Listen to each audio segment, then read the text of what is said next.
D'abord donc ce policier grièvement blessé par balle lors d'une intervention contre des cambrioleurs qui a très mal tourné cette nuit à Vitrolles. Priorité au direct, Perrine Baglan, que sait-on de ce qui s'est passé ?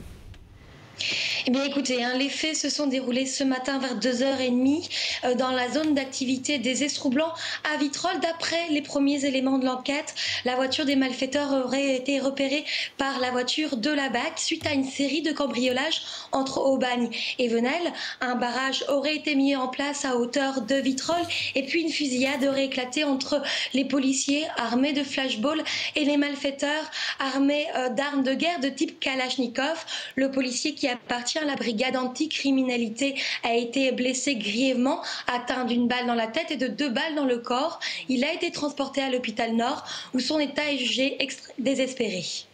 Perrine Baglan en duplex avec nous de Marseille. Sachez par ailleurs qu'un des malfaiteurs est décédé. On l'a appris il y a quelques instants dans son véhicule, mais il n'y a pas eu tir de feu. David-Olivier Reverdy du syndicat Police Alliance était avec nous dès 6h30 dans Première Édition. Il est revenu en détail sur ce qui s'est passé.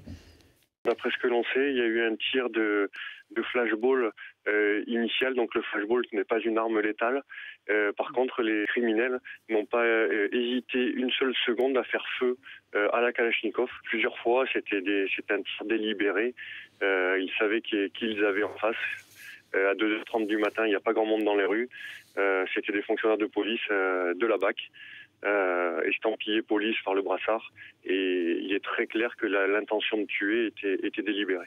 Voilà, et petite précision supplémentaire sur la mort de ce malfaiteur qui est donc décédé sur place sans qu'apparemment aucun coup de feu n'ait été tiré sur place, et nous dit-on dans son véhicule dont les pneus ont été crevés par une herse déposée par les policiers. Probablement, enfin l'enquête le montrera, mais que ce malfaiteur est mort dans sa fuite et en tous les cas dans son véhicule sans qu'un coup de feu n'ait donc été tiré par les policiers qui étaient sur place. On y reviendra évidemment dans le journal de 7h30.